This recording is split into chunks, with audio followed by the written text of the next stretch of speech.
I contributed a chapter to this textbook that was edited by EPRI.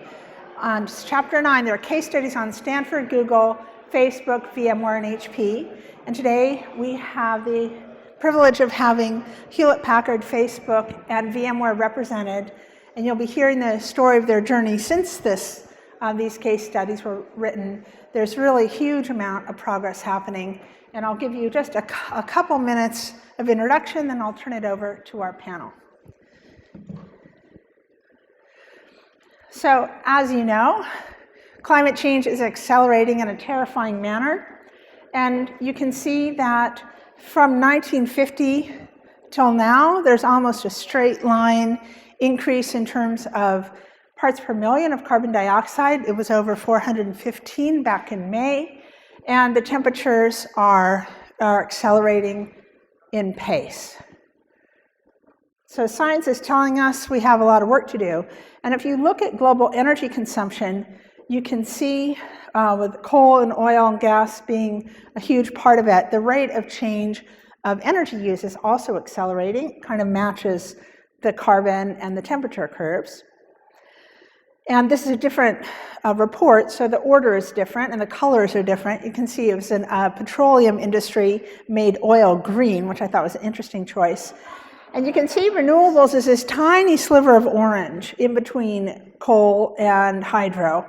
And then the yellow one is nuclear. So the challenge that our panelists have is with their companies, which are major energy users and who have operations all around the world, they are committing to very ambitious clean energy goals. And part of the challenge is making that teeny sliver of supply expand and hopefully replacing the other sources. And what has been happening to some extent is that renewables have been added, but coal and oil and natural gas have not been diminished. So we want to really start to see that offsetting happening. So that's a challenge they're facing.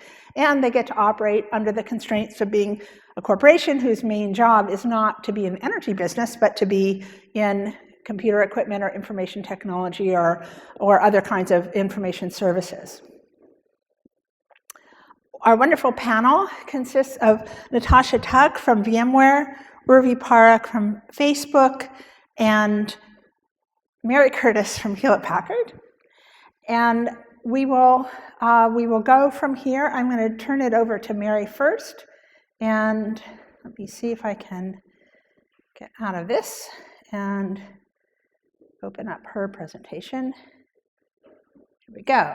Okay. Mary, take it away. All right. Well, thank you, Marianne. I'm really pleased to be here today to talk to you about innovation in clean energy. A little challenging to follow that very energetic debate. I'm really glad that I was able to witness that. Really cool, as it talked about a lot of what we're thinking about when we think about greenhouse gas emissions.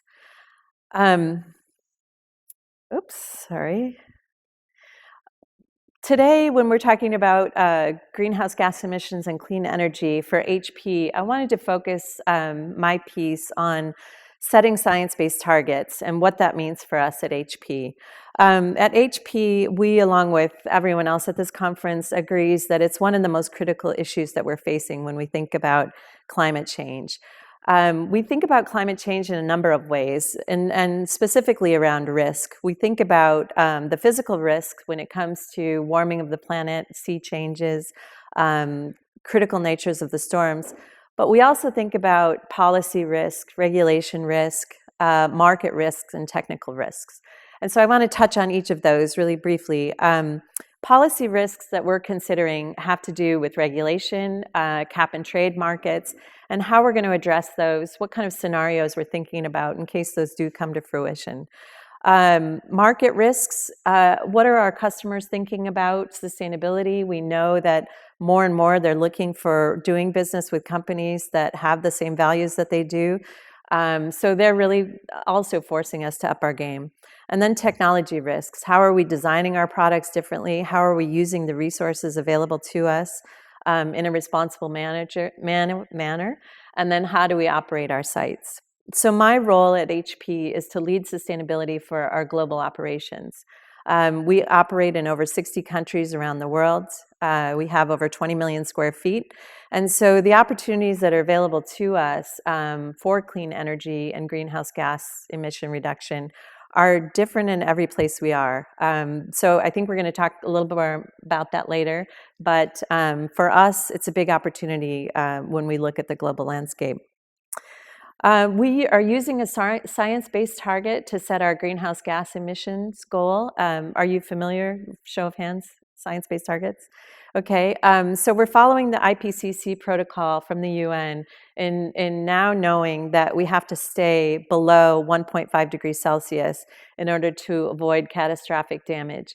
So our calculations that we've done at HP in terms of our greenhouse gas footprint is in correlation to that escalating factor.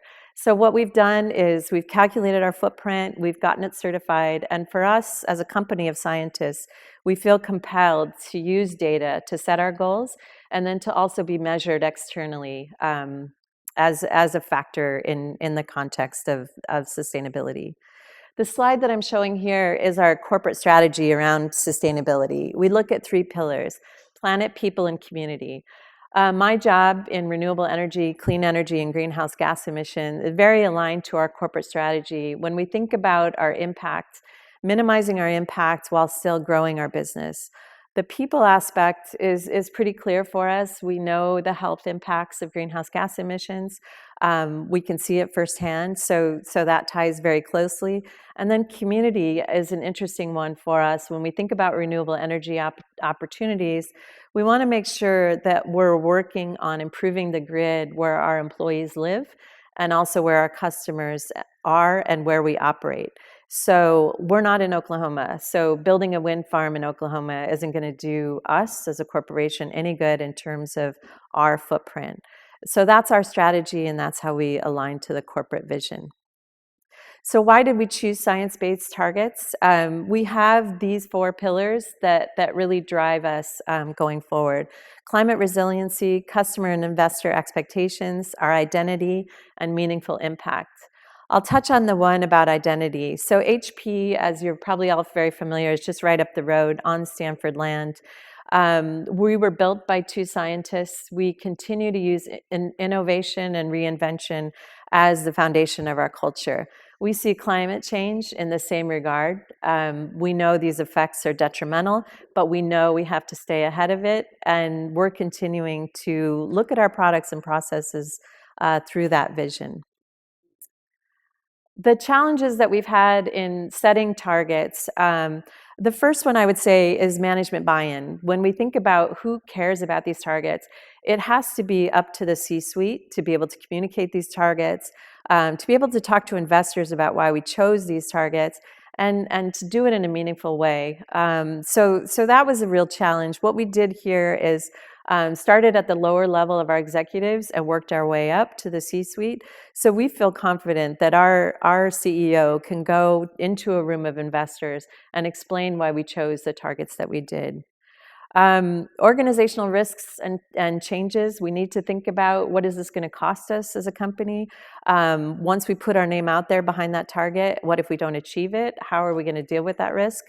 And then also Scope 3 targets. So Scope 3 is your supply chain. And for HP and other electronics companies, we have a very large supply chain. And when we think about our carbon footprint, that's a big impact for us. So we're working diligently with our suppliers, helping educate them on how to also achieve some of these goals. I'm skipping ahead for time, but quickly the lessons learned. Knowing your footprint, that might seem obvious, but when you're in a large global company, our data changes on a daily basis. We're going through mergers and acquisitions. Our portfolio is shifting, so nothing is set at a single time. We need to really stay on top of that footprint and feel confident about it. Linking up our processes across business lines is critical for us. So I'm in corporate real estate. I work with our fleet organization. And so a lot of us are involved in setting these targets. we partner for success. We're using third-party consultants to help us with the data. I also want to call out Josh from the city of Palo Alto. We have a great relationship here at our headquarters. Have used these guys as a partner on incentive programs for our solar program. So we're really excited to leverage partners as much as possible. And then the last bit of advice I would say, as a corporate or as an NGO or a government entity, is don't wait for the right time. If we had waited, we would still not have a target, and climate's not waiting. So I would say definitely get after it as soon as you can. Thank you.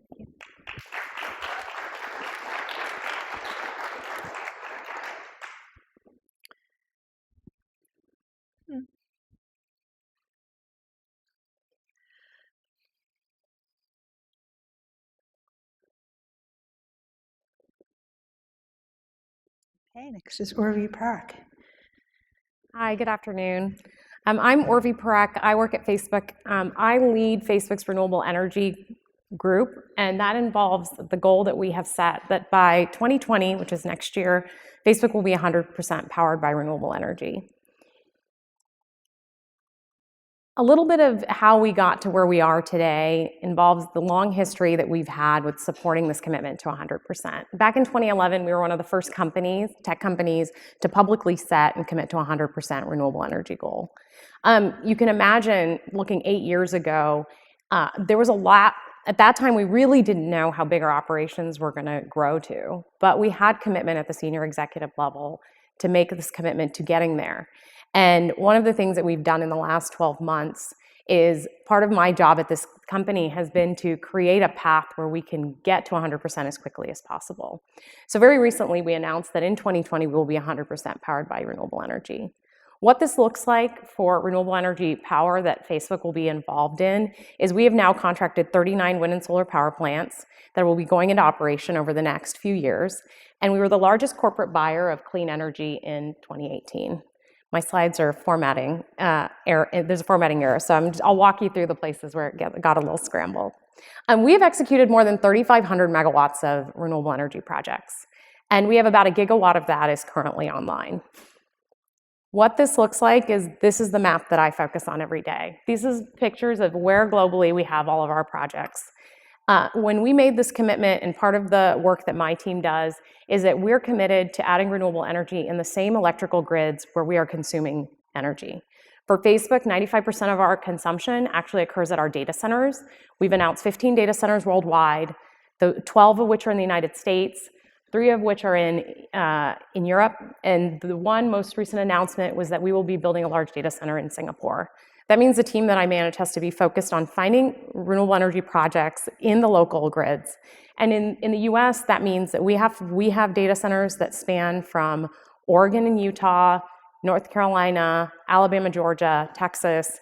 So we've also had to be very focused on solving hard problems, going to places which would not be the first place that you think of when you think of renewable energy.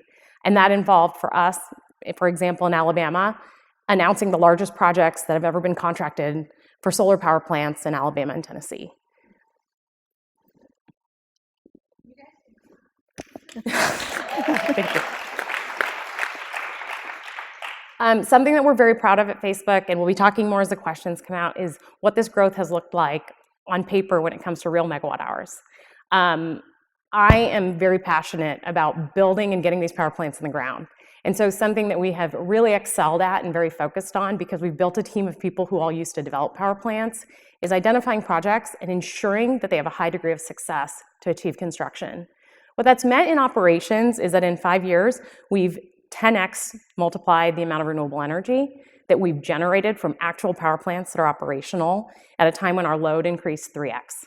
And so that is the kind of speed that we need that by next year we'll get to 100%. So one of the things that we talk about is one of the largest corporate purchasers in renewable energy. Our goal has been to make it easier for people to work with us and to find ways to make the pathways for corporates who don't have, we have 5 people who work every day just on renewable energy power plant contracting. Most companies don't have that in-house.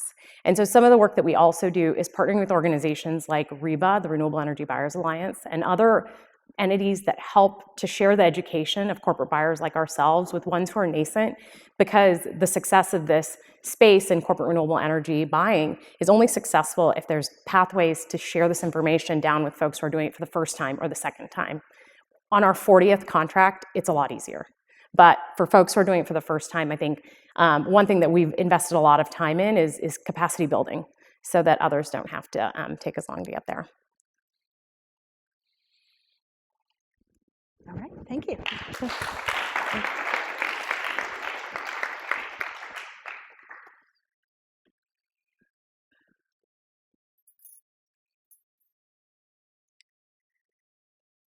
Okay, Natasha. All right. I'm going to take this over here. Hi, everybody. I'm Natasha Tuck, and I'm the Senior Sustainability Manager at VMware. So I'm going to share with you a little bit about our path to clean energy. And the first thing I'll do is start with a little bit about VMware, because not everybody has heard of us. I tell a lot of people that I work at VMware, and they look at me with a blank stare. So I often say that VMware is one of the biggest tech companies that nobody's heard of. So we have over 500,000 customers. We have 75,000 partners in our ecosystem, and we now have over 24,000 employees and about 125 sites for our offices globally. And when we talk about sustainability at VMware, we look at it through a holistic lens. So similar to HP's 3 pillars, we have our own 3 pillars, and we talk about our product, our planet, and our people. And our product is hugely important for us when it comes to sustainability, because it's had this massive impact on the IT sector. So if you're not familiar, what we did and what we pioneered is virtualization. So we essentially dematerialized the IT sector and are continuing to do so in data centers and so on. So now I'll talk about renewable energy and how we arrived at this commitment. So we actually didn't get to our goals and setting our goals until 2015, now almost 5 years ago. But we did our first materiality assessment, and we did some peer benchmarking, and we really wanted to set some ambitious targets and goals for 2020. The Paris Agreement had just, or Paris, meeting had just occurred, and the tech sector is growing as it is still today. So renewable energy came out on top, no surprise.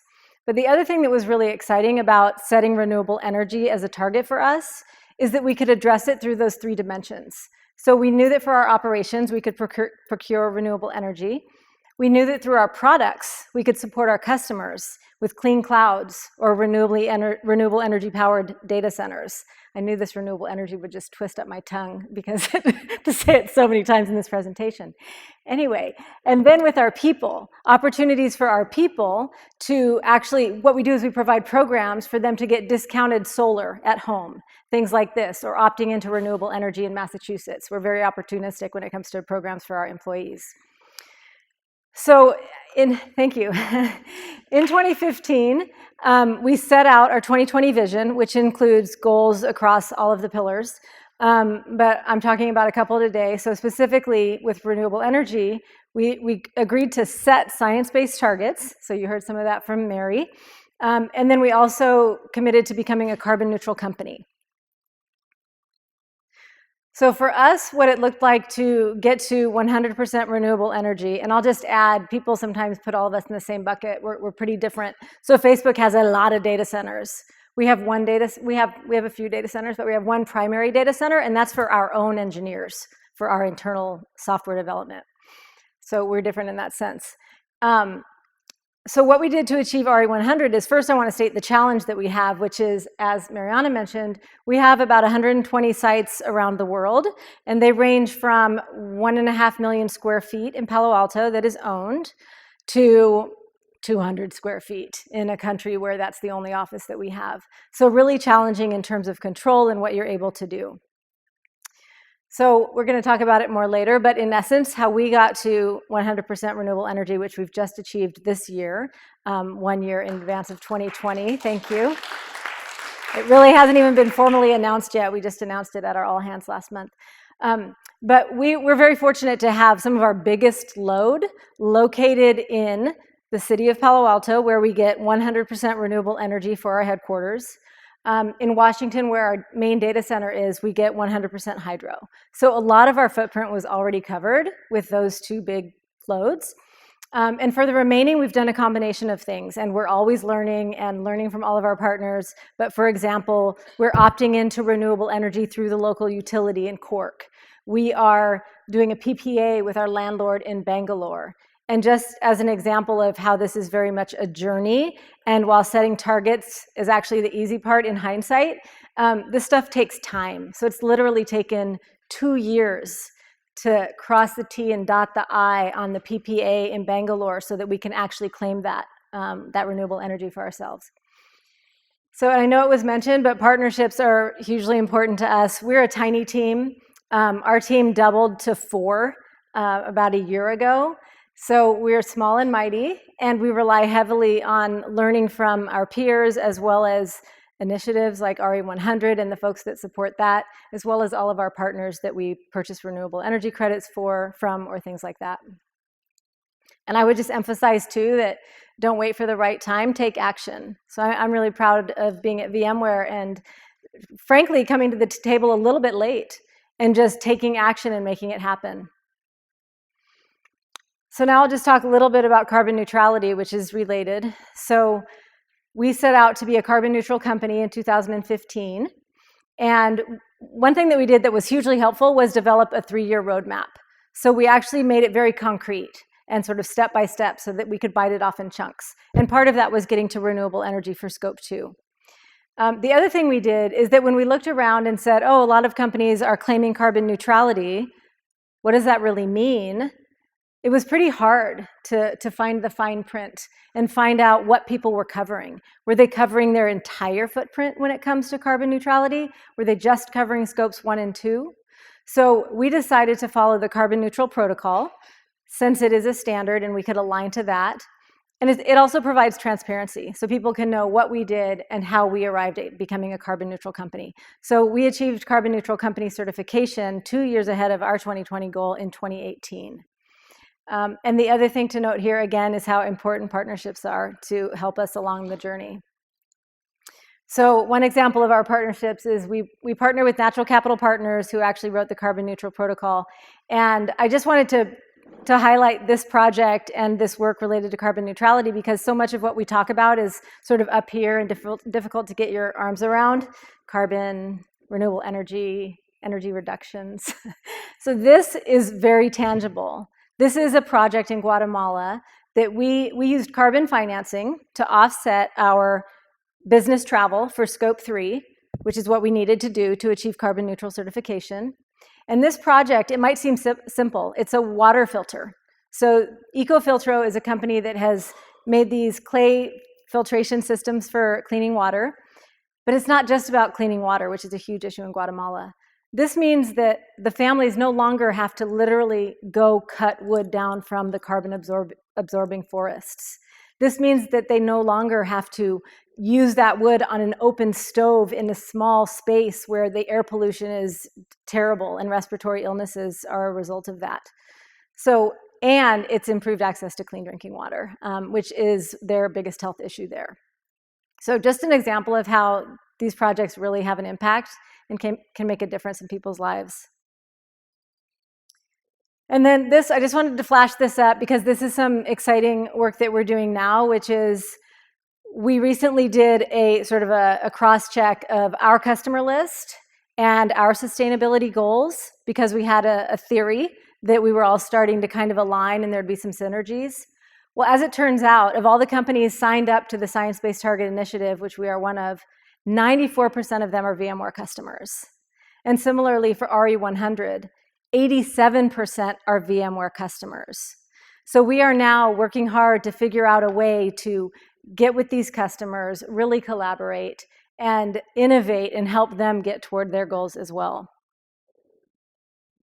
And I'll just leave you with this. Our VP, Nicola Acut, often says that sustainability is innovation's next frontier. And this next project is an example of that. So we are doing a community microgrid at our headquarters here in Palo Alto. And this will be the first in Silicon Valley, if in fact we get to scale. Right now, we've partnered with the city of Palo Alto and have an MOU signed to do a proof of concept.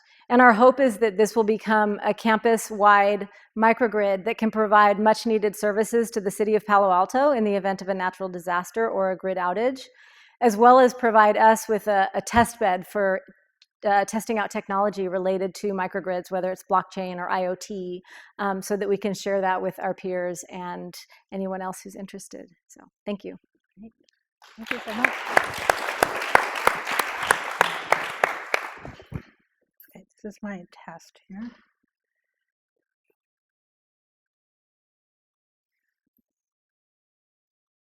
Okay, I'm just going to leave it on this so you can know who we are, and we're going to shift to a conversation. And I had a couple of follow-up questions based on the preliminary discussions that we've had, and then we'll open it up to the floor for your questions.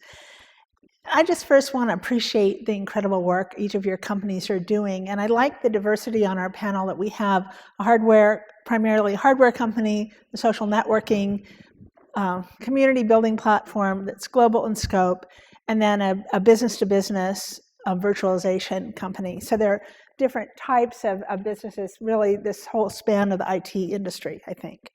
So one of the things that we talked about is when you own your own real estate, you can have a relationship with the utilities. When you're using part of a multi-tenant building, or there's some kind of filter between you and the utility or you and your landlord, how are you handling trying to get green energy, electric vehicle charging, and other kinds of services in those circumstances? If you could just each answer that. Sure. So for us, we're using green lease language in our new site selection around renewable energy and EV charging. We're finding a lot more success with the EV charging, actually, than renewable energy, just depending on the location. But EV charging is just becoming a lot more accessible for most of our landlords. And so that's during the new site selection. But once we have those landlords in place, we're also, we have over 200 sites globally. So like Natasha said, some are very small, some are very large, but doing a survey of our landlords to understand what options are available and letting them know. Oftentimes landlords don't even know what your goals are. So just getting that information out there is key. Thanks. We've been working on this topic for a couple of years now, and we've sort of had success in a couple of different ways. In the last 12 months, Facebook announced a really unique renewable energy power plant project with Digital Realty, who is actually our lessor of a data center space. So that's something a little bit more unique. It's a data center that we're leasing from them, and we came to them in partnership because we wanted to be clear that we had this 100% goal, and we wanted to do it with them because we felt that it was important that we don't just solve the problem that other leasing data centers may find. We wanted to help our landlord know how we could work together. And so we did do an innovative project that allowed us to partner directly with our landlord in order to serve a data center with new renewable energy. It's going to be an 80 megawatt power plant on the East Coast. Another thing that's come up for us for our offices in California specifically, some of which we own, is we have had a tremendous amount of success partnering with our CCAs here. I know the folks from Peninsula Clean Energy are here. Our Menlo Park headquarters is served by the 100% clean energy by Peninsula Clean Energy. That has been a really great partnership with them, because one of the things that we worry a lot about is wanting to ensure that the renewable energy that we source has additionality. We want to feel that Facebook's involvement in this program and Facebook's decision to go to 100% allowed new renewable energy to be placed on the grid. And that was a lot of our discussions with Peninsula Clean Energy, about ensuring that we had visibility into the types of projects they were adding and ensure that they met the threshold, the high standard we set for ourselves. And so they, as a utility to us, as a building, as an office participant, they were able to make that happen for us. And so that's been a really great part of it. But the challenge that we're still feeling is on these offices where we aren't the landlord. And the landlord, they may want to have that conversation. They may have less interest in having that conversation. They're definitely not motivated as much by the 100% goal. And once you sign the lease, you know, like the site selection that Mary's talking about, there's sort of a different level of conversation that can happen there. And so we've taken upon ourselves to try to work directly with the utilities, even though we're not the name on the bill, to see if they can provide options. But we've also had to sometimes make the decision to use power plants that are serving our data centers to help us balance other offices in that region. Yeah, I would just say this is very much a journey. So I mentioned that most of our load, a lot of our load is covered in Palo Alto and Washington. So really for us, it's about prioritizing and figure out which loads are big enough to really, where it might have an impact or move the needle.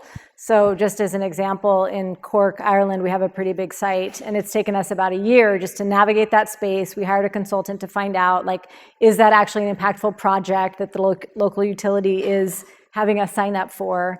And we ended up doing that, but it did take some time and some analysis. And initially, it looks just so much more expensive than purchasing the energy attribute credits that it was hard to justify, frankly, from an economic perspective. So it's a work in progress. And like I said, we're a small team. So I think for us, it's very much like about relationship and getting in front of real estate. And I know I have a really good relationship with the folks in Atlanta, and even the property manager there. So I happen to talk to them about their future plans for EV. But it's very much sort of ad hoc and as we can prioritize it. One other thing that came up in our conversations is that where there's a relatively stable grid, it's, I wouldn't say easy, but it's possible to bring renewables onto the grid, and challenging, but you're doing it. But in some parts of the world where the grid, there is not as well established a grid, and the energy resources are more dispersed or more difficult, can you talk a little bit about what are some of the challenges outside of the US and Europe?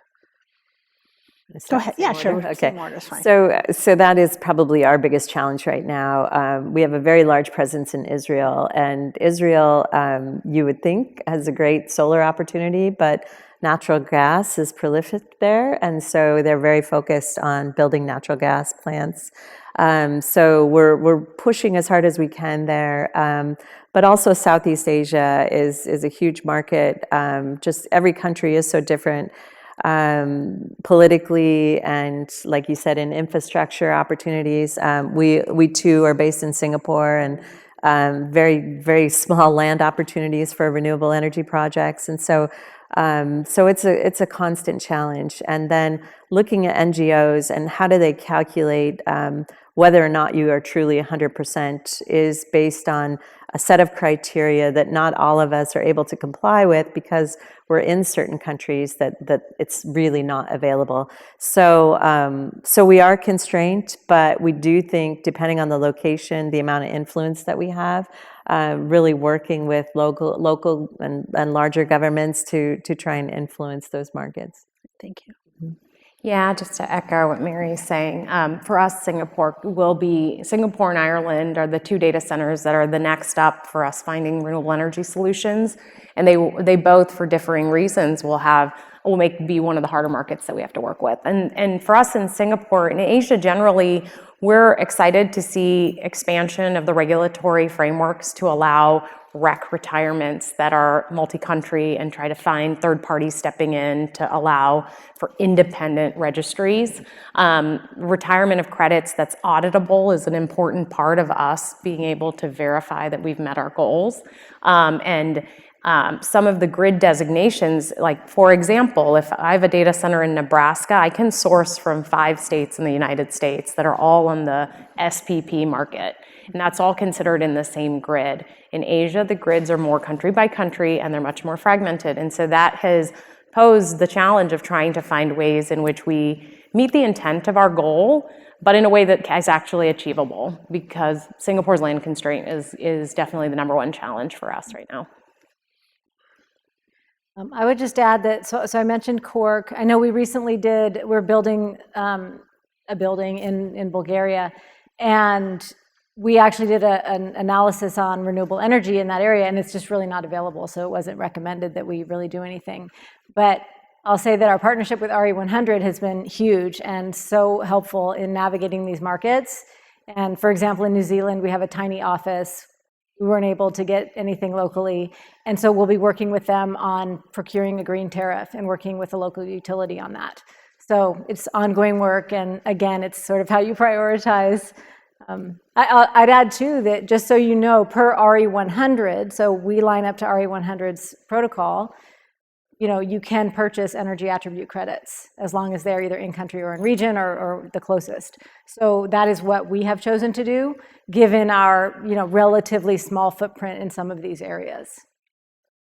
So our intention in organizing this panel was to really dig into the details, because at the high level, what's been accomplished in the last few years by these companies and the last decades really leading up to the most recent time is phenomenal, but there's a lot more that needs to be done, and they're working on it. So we're going to open up the conversation to all of you, and I'm going to actually give you guys the closing question that I'm going to ask you now, so you can be thinking about it while you're engaging with the audience. So what can customers, suppliers, policymakers, utilities, regulators, stockholders, and others, and some of the other parties that you've mentioned, NGOs and others, do to help support this transition to clean energy and help make you more effective in the work you're doing? So that's going to be the closing comment that I want you to make. And where are my mic runners? Okay, so just raise your hand. I'd appreciate if you stand up, say your name, and ask your question. We'll start right here. If someone can bring a mic to this lady right here in the center. And then that will be the second question there. Hi, I'm Janelle London with Cultura, a nonprofit working to phase out gasoline vehicles. And I saw up there some mention of Scope 3, which was business travel, and I just wondered if each of you could speak to what innovative ways you're coming up with to reduce the greenhouse gas emissions from business travel. Just go ahead. So we are a founding member of EV100, which is a sister organization of RE100. So in terms of fleet and our employee cars, we're putting together our roadmap, for EV infrastructure globally. We feel really good about that. We're also measuring demand for our employees of where EVs are going locally, so we know by country where we need to do the investment. In terms of fleet and travel, it's something that we're measuring and monitoring. We haven't offset it yet, but it's certainly on our radar. We have a fairly large energy and sustainability team at Facebook. So our energy team is 24 people and our sustainability team is about 15. The employee travel actually sits in our sister team, so I'm not as familiar with what we're doing to attack it. I will say that thinking about the prioritization, one of the reasons why energy rose to the top for us was of how much larger it was in terms of carbon impacts at the time at which we made the decision. And so now as we take all of the carbon emissions from electricity away, employee travel is starting to rise up to be one of the largest Scope 3 items. But can you also mention what you have a whole bus fleet to help with employee commute? Yeah, so one of the things, both to help with community quality of life and worker quality of life, and to help with fleet emissions, is that people might have seen the buses that Facebook runs through the Bay Area in order to help employees get to and from the office. I'm a user of that every morning. I live in Oakland. I climb onto a bus for Facebook and I leave my car in Oakland and arrive at Menlo Park. And so that bus is usually 20 to 50 people in it at a time. And so that's taking all of those vehicles off the road. It's one of the things that we've been exploring over time is sort of the size of the fleet and what it takes. Currently it isn't, but I can say all of the corporate customers who look at bus fleets, it's definitely a topic that's discussed widely. Okay, I'll try to figure out where to start here. So first, I just want to double click on that Scope 3 and really the size of employee commute and business travel. So it's pretty massive. So we were honestly pretty surprised when we started measuring that just a couple of years ago and are now measuring what we think is all of it. But the business travel and employee commute completely dwarfed the rest, so Scope 1 and Scope 2. Now purchased goods and services has done that. Seems like whatever we measure just dwarfs the last thing that we measured. But anyway, so what we do for air travel, that's our business travel, is we do the carbon offsetting per the carbon neutral protocol. And we also have implemented things like more Zoom and Skype and tried to kind of drive that, but frankly, that's really hard in an organization that is committed to selling and getting out there and growing the business. I will say, and it's a little premature, but we're very focused on employee commute right now. So we're in the process of setting our science-based targets, and we're looking at setting one around employee commuting. Which would be really great, and we're getting just a little bit of resistance. So trying to let people know that there's a lot of momentum happening. We're going to have support. We're not alone. But stay tuned. Hopefully we'll have an update on that later in the year. The other thing I would add is that when it comes to EV, we're joining EV 100 this year. And when I mentioned like we have this different amount of control at different sites, our Palo Alto site is 105 acres. We own the buildings. We have over 80 ports, EV ports. So it's amazing. It's great. But when it comes to our other sites where we have so much less control, as well as even transparency, being here and trying to figure out how many ports do they have at that site versus that site and where should we focus, an ongoing challenge. And just one other thing, that in the case study on Stanford, the whole Marguerite bus fleet is electric. It's made, they're buses from BYD that are made in Lancaster, California. So for people who want to try riding on an electric bus, they're free. They go around the campus, hop on, and get from the train station here back. You can, if you're taking the train home, hop on the Marguerite on the way back and experience an electric bus. I think somebody over here had a mic. Yeah, and just say the Transportation Land Use Coalition in Sonoma County. I'm curious how your requests for monitoring energy use and so forth from your suppliers and your landlords and so forth are influencing them culturally to follow your example. Why don't we start with Natasha on this? Sorry. So is that the question? You're saying basically that the interaction between the company and the landlord, kind of what kind of cultural change that's creating, or what kind of corporate influence they have, is that what you mean? Yeah. Okay, yeah, I can. So it's kind of as thought leaders, you mentioned all those customers are yours who are participating in these systems. Yeah, I guess what the answer that I would say to that is we get a lot of inquiries from our customers in terms of what we're doing when it comes to sort of the broader environmental and social governance. And those are hugely helpful in driving our company toward change. So similarly, we are deepening our engagement with our suppliers to support them, and like I mentioned, all of the customers that have similar sustainability goals. So we're hoping to partner with them so that we can all kind of join forces and do this together. That answers part of your question, hopefully.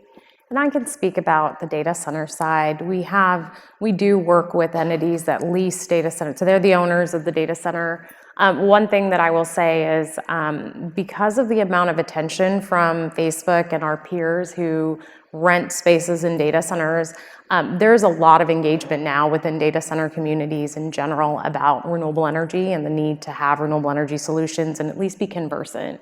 And so when I'm working with folks who are landlords for us on data center space, they all have sustainability and energy focused individuals there. I think they both recognize the importance of being able to engage with customers like us who have said we want to be 100%, and so they need to have an answer to us of why we can continue to do business with them and still reach our goals. And also, they themselves are starting to set targets. And I won't try to take credit for them doing that, but I do think that the dialogue is really helpful as we all sort of are trying to demonstrate reduction of our own footprints. And I think for HP, it's really across the map. We're across the board. We're in some Class A office in large metropolitan areas, so it's much easier to find a landlord that's willing and able to put the sustainability improvements into the site. And then other parts of the world, there are really very few options. So we're doing things, we have just started a recent collaboration with WeWork, if you're familiar with WeWork as a landlord. That's a very exciting relationship because their sustainability goals are really aligned with ours. And so looking for partners like that, I think is going to make a big difference for us globally. One other thing I could add, and again in this chapter, we talked with the companies about how they worked with public utilities commissions around the US to bring more energy on the grid. And for example, in the earlier days, Facebook and several other large companies went to the governor of Iowa and said, we want to build new facilities in your state, but we need 100% green new energy in order to build. So a Republican governor then thinks it's a really great idea to bring all these jobs and technology into their state, and then built the wind farms and the solar facilities to be able to match that. So this collaboration has been incredibly transformational. And I'm going to call on Jeff and then Pat up here. So my runners, if you can come up. Oh, sorry, we have a phone got microphone there. So those 2 and 3, and then number 1 here. My name is Charlotte Thornton. I'm with Stanford KZSU 90.1 FM radio. And this is sort of a pop quiz test. I always want to know if you all table circularity, that notion and that word, inside any of your corporate meetings. GreenBiz Verge just had like its first standalone Circularity 19 big conference with like maybe over just nearly 1,000 people. And I just want to know how much circularity gets discussed inside your sustainability groups inside your companies. Mary, you want to start? Yeah, it's a huge part of what we do at HP. We're a part of CE 100, and so we've spoken to the people at GreenBiz doing Verge, and this is really central to our product design, that we make sure that the life cycle of the product is part of the circular economy, and that all of those aspects are considered. So what I do in operations is separate from product, but we're aligning operations with the circular economy when we think about waste, for example, that whatever products we're bringing into the building. So I noticed all the compostable cups, things that could be very simply reused as opposed to a single life. So it's a huge focus for us. Since I focus primarily on energy, I have colleagues who think about the concepts of circularity and as it impacts the company. On the energy and data center side, we have focused very heavily on ensuring that our data centers are as power efficient as possible, and that the manufacturing of the servers, we work on this project called Open Compute, where we share designs of the servers. Can you say that again? The Open Compute project, and that the designs of our servers are published, and so anyone can download them, and the intent is to be able to share the information of the server design with others. And part of that has been a very intentional effort to be as efficient with materials as possible when we're designing and manufacturing the equipment that goes into it. Yeah, I would say we're really not having that conversation so much, not to say that it's not applicable. For example, Mary's examples about operations, but because we don't produce a thing, it's not been a conversation at VMware yet. Okay, thank you. Oh, Jeff over here. Hi, my name is Gregory Lowe, and hi. And I'm a retired professor here at Stanford. My question is for Facebook. And you said you use something like 3.5 gigawatts, which you're trying to make green completely. Okay. But let me ask you, has anybody in your company ever calculated, if you have something like 2 billion members, something like that, and let's say they spend, let's say 15, 20 minutes, half an hour a day on Facebook, how much energy are they using? I think in gigawatt hours or gigawatts. I mean, you can calculate it either way. But have you ever looked at that? Yes, we actually have. There's a great calculation on our website that you can pull up, and every year they calculate how much energy a user consumes in electricity by using our products. And I think at last count, when I looked it up, it was about the amount of energy needed to brew a cup of coffee. So it actually isn't it may appear to be quite energy intensive, the consumption, but because you're using a piece of software on your phone, the incremental use of the platform isn't itself as energy intensive as one might think. The 3.5 gigawatts that I described is about the renewable energy that we've contracted for the data centers. So essentially the portion where your phone talks to the data center, and the data center is pulling the photos and other things that you want to access onto your phone and delivering them over. That consumption we are taking care of as part of the renewable energy purchases that we're doing. The 3,500 is actually not the amount of electricity that Facebook is consuming, since renewable energy projects aren't one-to-one in terms of a megawatt of renewable energy for a megawatt of load. But it is something we think about, and we do that calculation intentionally because we want customers to be able to find that information on our website. Thank you. Pat here. I'm Pat Showalter, and I wondered how you connect, or if you connect, your employee wellness programs with your clean energy savings. I mean, presumably you are improving air quality and all sorts of other environmental factors, so I wonder how that's part of your conversations, or is it? I would say it's definitely part of our conversation.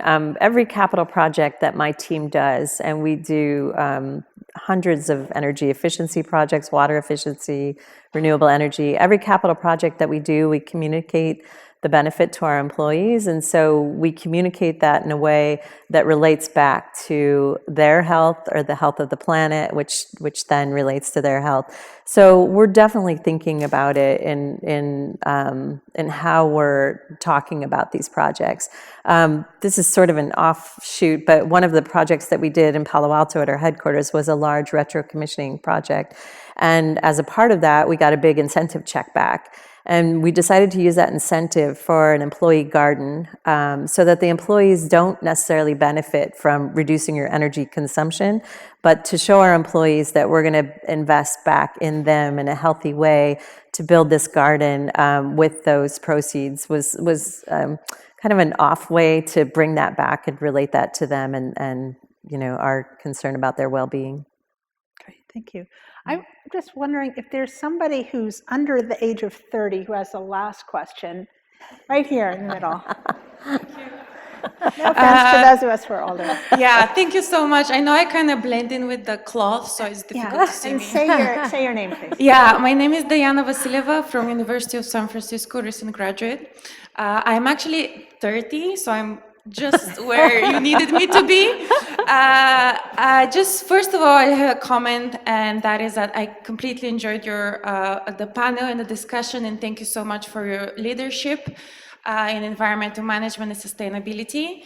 I'm looking forward to meeting each one of you, but specifically now, since we don't have much time, I have a question towards Madame Curtis from HP. You mentioned that in some of the locations, HP's locations, for example, Singapore, there's not much land available for renewable energy resource projects. Mm-hmm. What does HP, what initiatives does HP engage in to maybe offset some of that energy use from the operations of HP in those locations? Yeah, thank you. Just carbon Go offsetting. ahead, Mary. Sure. So in Singapore, they are doing some unique ways of developing renewable energy projects. So there are opportunities coming. I think you guys have taken advantage of a rooftop program. Mm-hmm. So because it's a large urban area, that they are starting to develop rooftop solar and aggregating that for large consumers. So we are looking into that. In terms of offsetting the consumption that we're doing in regions that it's not currently available, if there are renewable energy credit purchases available, we'll take advantage of that. But until that time, we're continuing to just stay on top of the market, see what we can help with conversations and any influence that we have in the local area. Singapore is connected electrically to Malaysia, which we also have a large footprint in. So we're hoping that we can talk to the governments or the NGOs really about being able to track doing renewable energy projects. So we are doing a large solar project in Malaysia, and then hoping that we can use that as a way to offset what we're doing in Singapore. Now, I'm sorry, we're almost out of time, and I want to give each panelist a chance to answer the question, what can people in this room from all different sectors of life do to help support you in being more successful, and what can you do to help support them? So we'll start with Natasha. Well, I would say there, sort of my two words of the day are collaboration and innovation. So I think there's a lot of collaboration to be had, and we're seeing it more and more.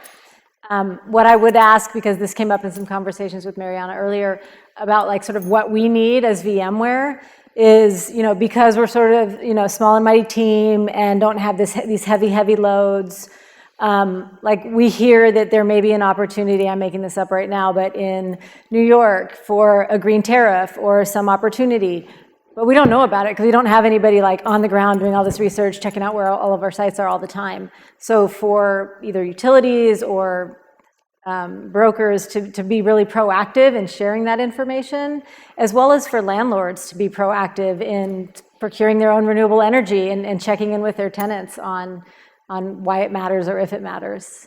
Great, thank you.